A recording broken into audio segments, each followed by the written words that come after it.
சென்னையில் பள்ளி ஆசிரியை உடன் பணிபுரிபவர்களுடன் இணைத்து ஆபாசமாக சித்தரித்து குறுஞ்செய்தி அனுப்பி தொல்லை கொடுத்த தோழியின் கணவர் கைது செய்யப்பட்டுள்ளார். போனை ஷேக் செய்தால் குறுஞ்செய்தி மறைந்துவிடும் செயலி மூலம் மார்பிங் போட்டோக்களை அனுப்பி தொல்லை கொடுத்தவர் சிக்கியது எப்படி?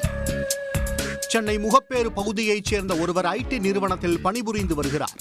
இவரது மனைவி தனியார் பள்ளியில் ஆசிரியராக பணிபுரிந்து வருகிறார். ஆசிரியை வாட்ஸ்அப்புக்கு இரவு நேரங்களில் தெரியாத எண்ணிலிருந்து குறுஞ்செய்திகள் வந்துள்ளன. ஆரம்பத்தில் ஹாய், நான் உங்கள் பள்ளியில் பணியாற்றும் உடற்பயிற்சி ஆசிரியரின் நண்பர் என்று சாதாரணமாக மெசேஜ் செய்து குறுஞ்செய்தி அனுப்பிய நபர்கள் ஒரு கட்டத்தில் ஆபாசமாக குறுஞ்செய்தி அனுப்பி தொந்தரவு செய்ய ஆரம்பித்துள்ளனர்.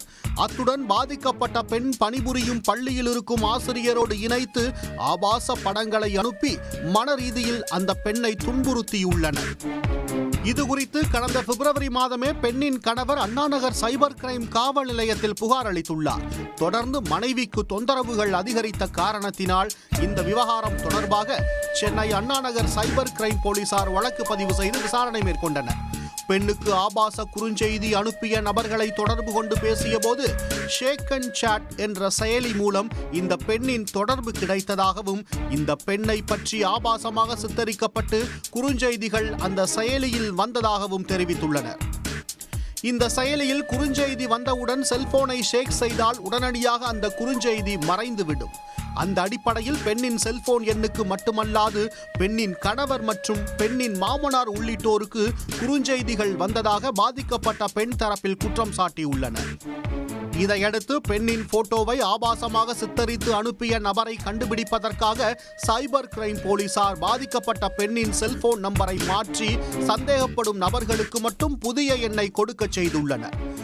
அப்பொழுதுதான் வீட்டின் அருகிலேயே குடும்ப நண்பர் போல் பழகிய ஆசிரியை தோழியின் கணவர் விஜயராஜ் என்பவர் இதுபோன்ற செயலில் ஈடுபட்டதை போலீசார் கண்டுபிடித்தனர்.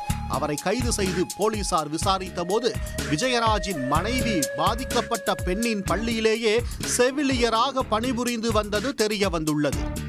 குடும்ப நண்பராக பழகிய பெண் வேறு யாருடனும் பழகக்கூடாது என்பதற்காக வேலையை விட்டு நிறுத்தி வீட்டிலேயே இருக்க வைத்தால் தன்னோடு மட்டும் பழகுவார் என்ற எண்ணத்தில் இதுபோன்று செயல்பட்டதாக கூறி அதிர்ச்சியை ஏற்படுத்தியுள்ளார்.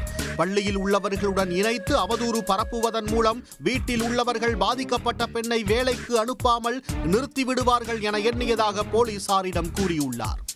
இதையடுத்து அவரை நீதிமன்றத்தில் ஆஜர்படுத்தி போலீசார் சிறையில் அடைத்தனர்.